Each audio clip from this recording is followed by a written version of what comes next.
భార్య భర్తల మధ్యన గొడవలు, ఇరుగు పొరుగు వాళ్ళతో గొడవలు, భయంకరమైన సమస్యలు, భయంకరమైన గొడవలతో ఏమంటే చిన్న చిన్న దానికి వీళ్ళేం క్రైస్తవులయ్యా బాబు, అబ్బా ఏం గొడవలు చేస్తారు వీళ్ళు, చర్చికి పోయి అదే నేర్చుకుంటున్నారా?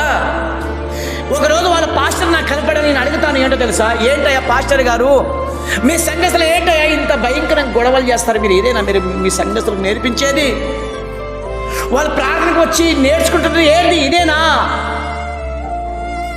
అయ్యా మేమే ఇంకా ప్రభుని నమ్ముకోలే, ఏదో మా దేవతలను మేము పూజిస్తూ ఆరాధిస్తూ మేమే గొడవలు చేయకుండా మేము చక్కగా మేము జీవిస్తుంటే మీ క్రైస్తవులు ఏంటయ్యా బాబు ఇన్ని గొడవలు చేస్తున్నారు?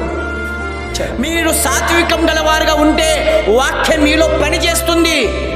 మీరు సాత్వికం కలిగిన మనసు కలిగిన వారుగా ఉంటే వాక్యం మిమ్మల్ని బలపరుస్తుంది, వాక్యం మిమ్మల్ని స్థిరపరుస్తుంది, వాక్యం మిమ్మల్ని నిలబెడుతుంది, వాక్యం మిమ్మల్ని లోకం నుంచి కాపాడుతుంది.